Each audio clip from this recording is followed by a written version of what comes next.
Hi, I'm Katie, and I'm a professional makeup artist with over 10 years experience.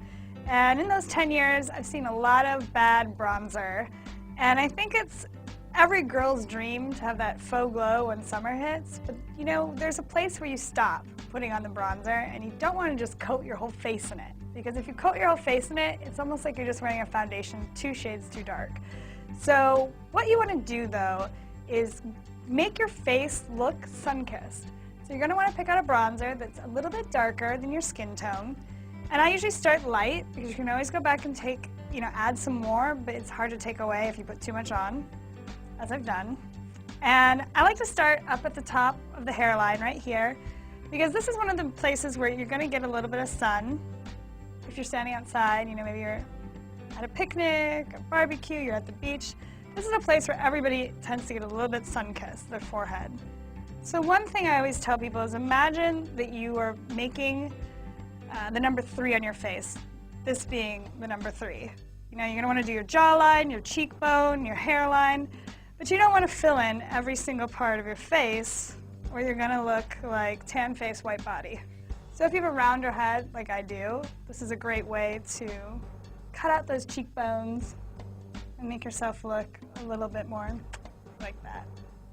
And if you're wearing something low cut and you want to do a little bit on your neck, that's always a good idea.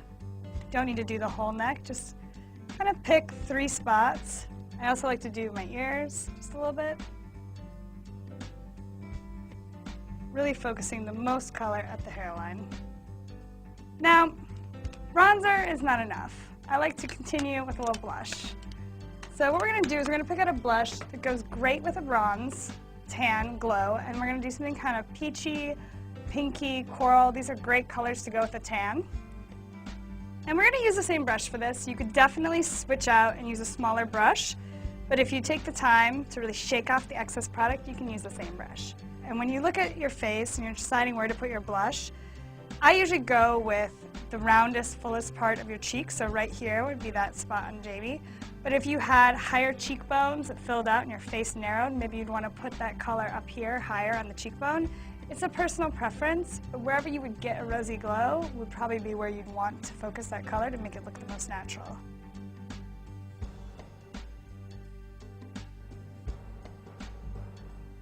And you don't want it to go up too high on the cheekbone because this is where you're going to end up highlighting. You just want to kind of keep it right there, round it out, and just take the time to blend it in. And then you can also go back in and do either a highlight or use some kind of neutral tone to really sculpt out the cheekbones. We're going to pick up a little bit of this light color, and then we're just going to use that to highlight the cheekbone, like so. And I like to set my makeup with some kind of face mist. This is basically just water infused with vitamins and light moisturizers, but it's going to take away that powdery look on the skin and make the skin look a little bit more dewy. So that's how you can apply blush and bronzer to really give yourself an awesome summer glow.